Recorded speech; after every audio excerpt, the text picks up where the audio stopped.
Hello everyone, once again welcome back to my YouTube channel. ഇന്നത്തെ വീഡിയോയിലൂടെ നിങ്ങളുമായി share ചെയ്യാൻ പോകുന്നത് ചില ആളുകൾ പ്രധാനമായും റിലേഷൻഷിപ്പിൽ നേരിടുന്ന ഒരു പ്രശ്നമാണ് ഞാൻ പെട്ടുപോയി എന്ന് പറയാറുണ്ട്. അതായത് ആ റിലേഷൻഷിപ്പിൽ നിലനിൽക്കാനും വയ്യ, അറ്റ് ദ സെയിം ടൈം എങ്ങനെയാണ് അതിൽ നിന്നും പുറത്ത് കടക്കുക എന്നുള്ളത് മനസ്സിലാക്കാനോ അല്ലെങ്കിൽ അത് ചെയ്യാനോ കഴിയാത്തൊരവസ്ഥ. സ്വാഭാവികമായിട്ടും ഇമോഷണലി മാനിപ്പുലേറ്റഡ് ആവുന്ന സമയത്താണ് ഇങ്ങനെയുള്ള ഒരു സിറ്റുവേഷനിലേക്ക് എത്തുക. അതായത് ചില കാര്യങ്ങളൊക്കെ ശ്രദ്ധിക്കാതെ വരുന്ന സമയത്ത് അല്ലെങ്കിൽ അതൊന്നും അത്ര സീരിയസ് അല്ല എന്ന് വിചാരിച്ചുകൊണ്ട് വിട്ടുകളയുന്ന സമയത്ത് ഇങ്ങനെ ഇമോഷണലി മാനിപ്പുലേറ്റഡ് ആയി പോകാറുണ്ട്. അങ്ങനെ ഉണ്ടാകുന്ന സമയത്ത് ഒരു ട്രാപ്പിൽ അകപ്പെട്ട പോലെ അല്ലെങ്കിൽ പെട്ടുപോയി എന്ന് തോന്നുന്ന ഒരു സിറ്റുവേഷൻ ഉണ്ട്, എസ്പെഷ്യലി ഇൻ റിലേഷൻഷിപ്പ്. സോ ഇങ്ങനെ ആകാതിരിക്കുന്നതിന് വേണ്ടി, അതായത് ഇമോഷണലി മാനിപ്പുലേറ്റഡ് ആകാതിരിക്കുന്നതിന് വേണ്ടി അല്ലെങ്കിൽ റിലേഷൻഷിപ്പിൽ പെട്ടുപോയി എന്ന തോന്നൽ ഉണ്ടാകാതിരിക്കണം എന്നുണ്ടെങ്കിൽ എന്തൊക്കെ കാര്യങ്ങളാണ് ആദ്യമേ തന്നെ ശ്രദ്ധിക്കേണ്ടത്, അല്ലെങ്കിൽ ചില കാര്യങ്ങളൊക്കെ ആ റിലേഷൻഷിപ്പിൽ വരുന്ന സമയത്ത് എന്തെല്ലാം കാര്യങ്ങളാണ് നമ്മൾ സീരിയസ് ആയി നോക്കി കാണേണ്ടത് എന്നതിനെ കുറിച്ചാണ് ഇന്നത്തെ വീഡിയോ. നോക്കാം. ആദ്യം ശ്രദ്ധിക്കേണ്ട കാര്യമാണ്, നിങ്ങൾക്ക് എന്തെങ്കിലും ഒരു കാര്യത്തിൽ നോ എന്നാണ് നിങ്ങളുടെ ആൻസർ എന്നുണ്ടെങ്കിൽ അത് കൃത്യമായി 1 or 2 തവണ കാര്യസഹിതം, അതായത് ഇന്ന കാരണം കൊണ്ടാണ് എന്ന രീതിയിൽ നോ എന്നുള്ളത് കൃത്യമായി പറയുക. പക്ഷേ ഇവിടെ ഇമോഷണലി മാനിപ്പുലേറ്റഡ് ആയി മാറുന്നത് എപ്പോഴാണെന്നറിയോ? നിങ്ങളുടെ നോ എന്ന ആൻസർ നിങ്ങൾ ഒരു 50 തവണ അല്ലെങ്കിൽ അതിൽ കൂടുതൽ ഈ കാര്യം കൊണ്ടാണ് അല്ലെങ്കിൽ ആ റീസൺ കൊണ്ടാണ് അല്ലെങ്കിൽ ഇതൊക്കെയാണ് അതിന് പുറകിലുള്ള കാരണങ്ങൾ എന്നൊക്കെ പറഞ്ഞുകൊണ്ട് ഡിസ്ക്രൈബ് ചെയ്യുന്നുണ്ടെങ്കിൽ, കൂടുതലായി എക്സ്പ്ലനേഷൻ കൊടുക്കുന്നുണ്ടെങ്കിൽ, അതാണ് ഒന്നാമതായി മാനിപ്പുലേറ്റഡ് ആയി പോകുന്നതിനുള്ള ചാൻസ് ഇവിടെയാണ് ആദ്യം സ്റ്റാർട്ട് ചെയ്യുന്നത്. കാരണം നോ എന്ന് പറയുന്നത് പല റീസൺ കൊണ്ടായിരിക്കാം. ഒരുപക്ഷെ നിങ്ങൾക്ക് ഇഷ്ടമല്ലാത്തത് കൊണ്ടായിരിക്കാം, നിങ്ങൾക്കത് ആക്സെപ്റ്റബിൾ അല്ലാത്തത് കൊണ്ടായിരിക്കാം, ചിലപ്പോൾ അറിയാത്തത് കൊണ്ടായിരിക്കാം, ചെയ്യാൻ താല്പര്യമില്ലാത്തത് കൊണ്ടായിരിക്കാം. ഇങ്ങനെ പല റീസൺ കൊണ്ടായിരിക്കാം നമ്മൾ ഏതെങ്കിലും ഒരു കാര്യത്തിന് നോ എന്നുള്ള ഒരു ആൻസർ പ്രൊവൈഡ് ചെയ്യുന്നത്. സോ അതൊരു കംപ്ലീറ്റ് സെന്റൻസ് ആണ്. നോ എന്ന് പറഞ്ഞു കഴിഞ്ഞാൽ ഇല്ല, അല്ലെങ്കിൽ താല്പര്യമില്ല, അല്ലെങ്കിൽ അത് പറ്റില്ല എന്നൊക്കെ തന്നെയാണ്.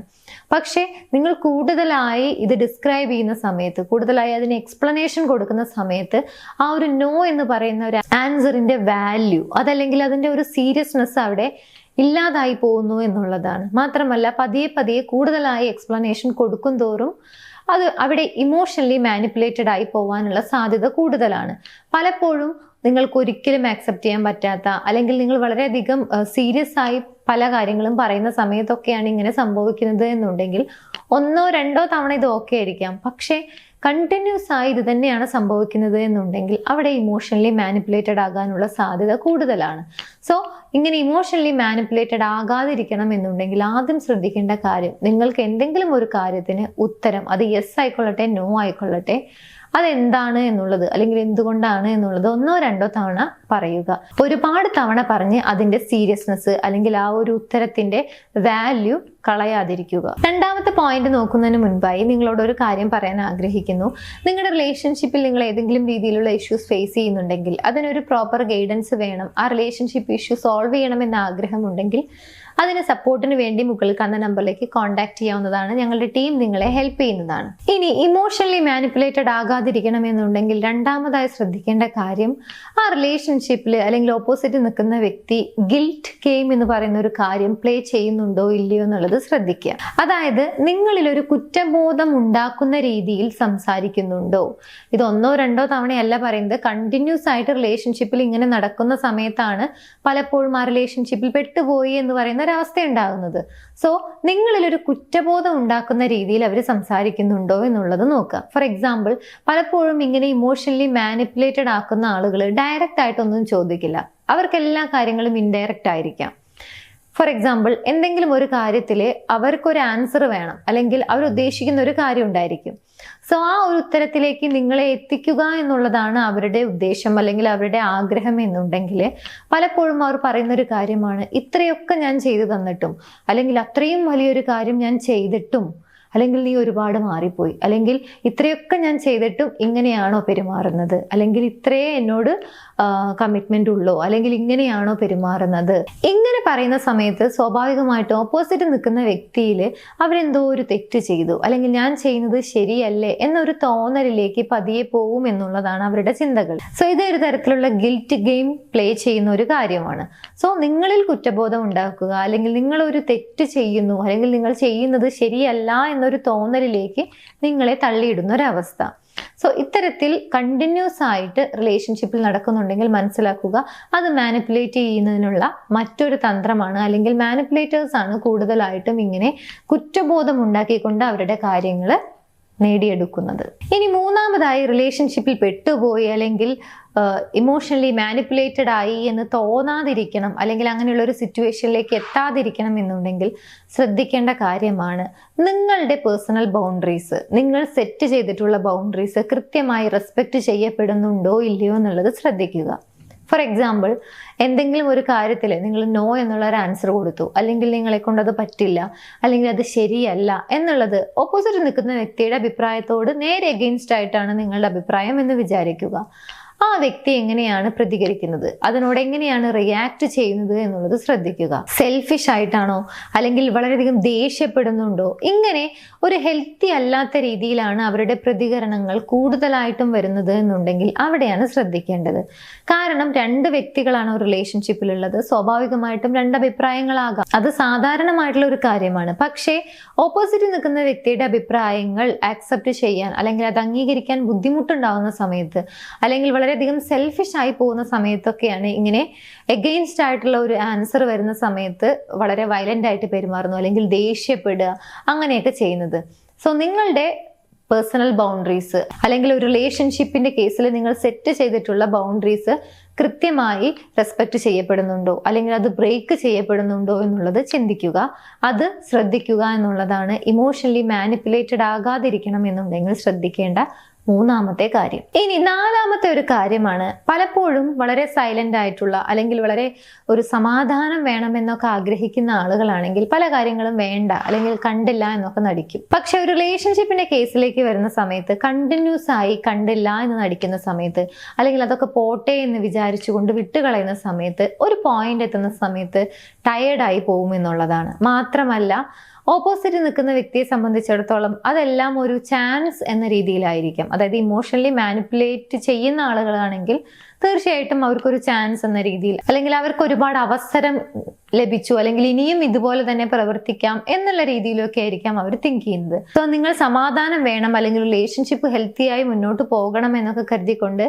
എപ്പോഴും സൈലന്റ് ആയിട്ടാണ് നിൽക്കുന്നത്, അല്ലെങ്കിൽ എന്ത് വേണമെങ്കിലും കാണിക്കട്ടെ എന്ന ആറ്റിറ്റ്യൂഡിൽ സൈലന്റ് ആയി പോവുകയാണെങ്കിൽ, അതായത് സംസാരിക്കേണ്ട സാഹചര്യത്തിലും നിങ്ങൾ സൈലന്റ് ആയിട്ട് തന്നെയാണ് നിൽക്കുന്നത് എന്നുണ്ടെങ്കിൽ അതും ഇമോഷണലി മാനിപ്പുലേറ്റഡ് ആയി പോകുന്നതിനുള്ള ഒരു വഴിയൊരുക്കും എന്നുള്ളതാണ്. സോ നിങ്ങൾക്ക് സമാധാനമായിരിക്കാം, സന്തോഷമായിരിക്കാം റിലേഷൻഷിപ്പിൽ ഇമ്പോർട്ടൻ്റ് ആയിട്ട് വരുന്നത്, പക്ഷേ സംസാരിക്കേണ്ട സാഹചര്യങ്ങളിൽ സംസാരിക്കുക എന്നുള്ളതാണ്. അങ്ങനെ ഇല്ലാതെ എല്ലാ സമയത്തും ഇങ്ങനെ ആബ്സെന്റ് ആയി പോവുകയാണെങ്കിൽ സ്വാഭാവികമായിട്ട് ഇമോഷണലി മാനിപ്പുലേറ്റഡ് ആയി പോകാനുള്ള ഒരു സാധ്യതയുണ്ട്. നെക്സ്റ്റ്, ഇതുപോലെ തന്നെ ശ്രദ്ധിക്കേണ്ട മറ്റൊരു കാര്യമാണ് നിങ്ങളെ കൂടുതലായി ഡിസ്കംഫർട്ട് ചെയ്യുന്നുണ്ടോ എന്നുള്ളത്. അതായത് നിങ്ങളെ കൂടുതലായിട്ടും ഡിസ്കംഫർട്ട് ആക്കുന്ന രീതിയിലുള്ള പ്രവൃത്തികൾ അവർ കണ്ടിന്യൂസ് ആയി ചെയ്യുന്നു, പക്ഷെ നിങ്ങളാണ് അത് കൂടുതലായിട്ടും ഫിക്സ് ചെയ്യുന്നതിന് വേണ്ടിയിട്ട് ട്രൈ ചെയ്യുന്നത്, അല്ലെങ്കിൽ നിങ്ങളാണ് ഡിസപ്പോയിന്റഡ് ആകുന്നത്.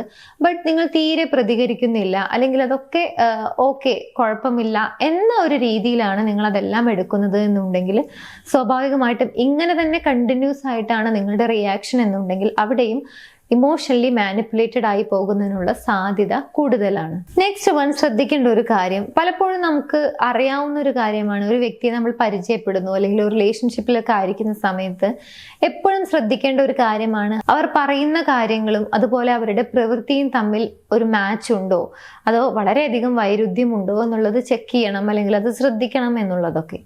ഇവിടെയും ഇത് ഇമ്പോർട്ടൻ്റ് ആയിട്ടുള്ള ഒരു കാര്യമാണ്. അവർ നിങ്ങളോട് വളരെയധികം സ്നേഹിക്കുന്നുണ്ട്, അല്ലെങ്കിൽ എനിക്ക് വളരെ വലിയ കാര്യമാണ് എന്നൊക്കെ പറയുന്നു, പക്ഷെ അവരുടെ ആക്ഷൻസ് നേരെ എഗെയിൻസ്റ്റ് ആണ് എന്നുണ്ടെങ്കിൽ അതും ശ്രദ്ധിക്കുക എന്നുള്ളതാണ്. പലപ്പോഴും ചില ആളുകൾ വാക്കുകളിൽ വീണു പോകുന്ന ആളുകൾ ഉണ്ടായിരിക്കും, പക്ഷെ അവരുടെ പ്രവൃത്തികൾ കൂടുതലായിട്ട് സ്പീക്ക് ചെയ്യും എന്നുള്ളതാണ്. നിങ്ങളെ ഒട്ടും റെസ്പെക്ട് ചെയ്യുന്നില്ല, അല്ലെങ്കിൽ നിങ്ങളെ തീരെ അഫെക്ഷനേറ്റ് അല്ല, അല്ലെങ്കിൽ ഒരു റിലേഷൻഷിപ്പിൽ മെയിൻറ്റെയിൻ ചെയ്യേണ്ട യാതൊരുവിധ കാര്യങ്ങളും ചെയ്യുന്നില്ല, ഒരു തരത്തിലുള്ള എഫേർട്ടോ കാര്യങ്ങളോ ഒന്നും ഉണ്ടാകുന്നില്ല, ഇങ്ങനെയൊക്കെയാണ്. പക്ഷെ അവർ സ്റ്റിൽ നിങ്ങളോട് ഇഷ്ടമാണ്, അല്ലെങ്കിൽ വളരെ വലിയ കാര്യമാണ് എന്ന രീതിയിലൊക്കെ സംസാരിക്കുന്നുണ്ടെങ്കിൽ അവിടെ ഒരു കോൺട്രഡിക്ഷൻ ഉണ്ട്, ഒരു ഒരു മിസ്മാച്ചിങ് ആയിട്ട് പോകുന്ന കാര്യങ്ങളുണ്ട് എന്നുള്ളതാണ്. പക്ഷെ ഇതെല്ലാം നിങ്ങൾ കണ്ടിന്യൂസ് ആയിട്ട് അവഗണിക്കുന്നു, അതൊന്നും ശരിയല്ല അല്ലെങ്കിൽ അതൊക്കെ ഓക്കെ ആവും എന്ന രീതിയിൽ കണ്ടിന്യൂസ് ആയിട്ട് ഇങ്ങനെ തന്നെയാണ് നിങ്ങൾ ആ കാര്യങ്ങളെയൊക്കെ ഗൗരവമായി എടുക്കുന്നില്ല, വളരെ സീരിയസ് ആയിട്ട് എടുക്കേണ്ട കാര്യങ്ങളൊക്കെ സില്ലി ആയിട്ട് എടുക്കുന്നുണ്ടെങ്കിൽ അവിടെയും ഇമോഷണലി മാനിപ്പുലേറ്റഡ് ആയി പോകുന്നതിനുള്ള സാധ്യത കൂടുതലാണ്.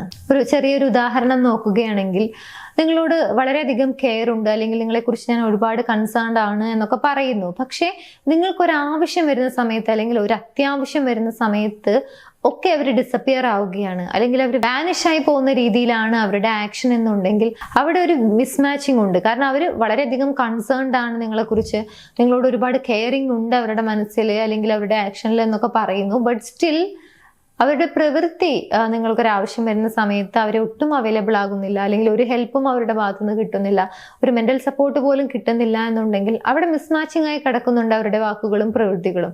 സോ ഇത്തരത്തിൽ കണ്ടിന്യൂസ് ആയിട്ട് ഇങ്ങനെയുള്ള കാര്യങ്ങൾ കാണുന്നുണ്ടെങ്കിൽ, അത് മനസ്സിലാക്കാതെ പോകുന്നുണ്ടെങ്കിൽ അല്ലെങ്കിൽ അതൊന്നും അത്ര വലിയ കാര്യമല്ല എന്ന രീതിയിലാണ് ട്രീറ്റ് ചെയ്യുന്നത് എന്നുണ്ടെങ്കിൽ സ്വാഭാവികമായിട്ടും അവിടെയും ഇമോഷണലി മാനിപ്പുലേറ്റഡ് ആയി പോകുന്നതിനുള്ള സാധ്യത കൂടുതലാണ്.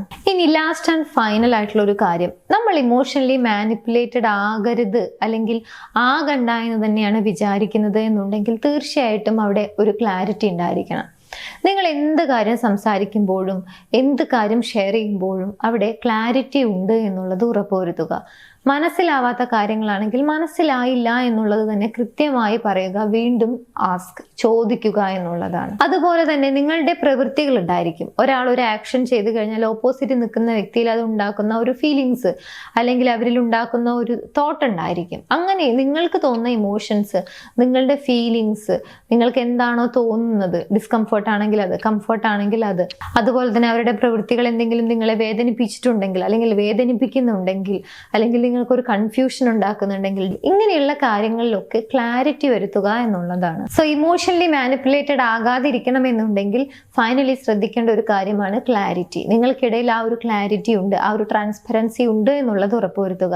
അത്തരത്തിൽ ഒരു ക്ലാരിറ്റി ഇല്ല എന്ന് തോന്നുന്നുണ്ടെങ്കിൽ, പല കാര്യങ്ങളിലും ഇങ്ങനെ ക്ലാരിറ്റി ഇല്ല അല്ലെങ്കിൽ എപ്പോഴും എന്ത് ചോദിക്കുമ്പോഴും അത് സ്കിപ്പ് ചെയ്യുകയാണ് ചെയ്യുന്നത് അല്ലെങ്കിൽ സബ്ജക്റ്റ് മാറ്റുകയാണ് ചെയ്യുന്നത് അല്ലെങ്കിൽ ഒന്നിനും കൃത്യമായിട്ട് ഒരു ഉത്തരം നൽകുന്നില്ല, ഒരു കാര്യവും ഡിഫൈൻ ചെയ്യുന്നില്ല, എപ്പോഴും സ്കിപ്പ് ചെയ്തുകൊണ്ടാണ് അല്ലെങ്കിൽ ഡൈവേർട്ട് ചെയ്തുകൊണ്ടാണ് സംസാരിക്കുന്നത് എന്നുണ്ടെങ്കിൽ അവിടെയും ശ്രദ്ധിക്കേണ്ട ഒരു കാര്യം ഇത് തന്നെയാണ്. അവിടെ ഒരു ക്ലാരിറ്റി കുറവുണ്ട് എന്നുള്ളത് മനസ്സിലാക്കുക. ഇത്രയും കാര്യങ്ങൾ ഒരു റിലേഷൻഷിപ്പിൽ നിൽക്കുന്ന സമയത്ത് ഒട്ടും ശ്രദ്ധിക്കാതെ പോവുകയാണ് ചെയ്യുന്നത് എന്നുണ്ടെങ്കിൽ അവിടെ ഇമോഷണലി മാനിപ്പുലേറ്റഡ് ആകുന്നതിനുള്ള അല്ലെങ്കിൽ ആ റിലേഷൻഷിപ്പ് പതിയെ പതിയെ പോകുന്ന സമയത്ത് ഒരു പോയിന്റ് എത്തുന്ന സമയത്ത് ആക്ച്വലി ഇത് എന്താണ് അല്ലെങ്കിൽ ഇതൊരു ഹെൽത്തി ആയിട്ടുള്ള റിലേഷൻഷിപ്പ് ആണോ അല്ലെങ്കിൽ ഞാൻ ഇതിൽ നിന്നും എങ്ങനെയാണ് എനിക്ക് ഒരു മാറ്റം സംഭവിക്കുക എന്നുള്ള രീതിയിലേക്ക് അല്ലെങ്കിൽ അങ്ങനെയുള്ള ഒരു ചോദ്യത്തിലേക്ക് നിങ്ങൾ തന്നെ എത്തുമെന്നുള്ളതാണ്. സോ റിലേഷൻഷിപ്പിൽ പെട്ടുപോയി അല്ലെങ്കിൽ ഇമോഷണലി മാനിപ്പുലേറ്റഡ് ആകാതിരിക്കണം എന്നുണ്ടെങ്കിൽ ഇത്രയും പറഞ്ഞ കാര്യങ്ങൾ തീർച്ചയായിട്ടും നമ്മൾ ശ്രദ്ധിക്കേണ്ടതായിട്ടുള്ള കാര്യങ്ങളാണ്. റിലേഷൻഷിപ്പിന്റെ ഏർലി സ്റ്റേജിൽ തന്നെ ഇത് മനസ്സിലാക്കാൻ സാധിക്കുകയാണെങ്കിൽ അത്രയും ബെറ്റർ ആയിട്ടുള്ള കാര്യമാണ്.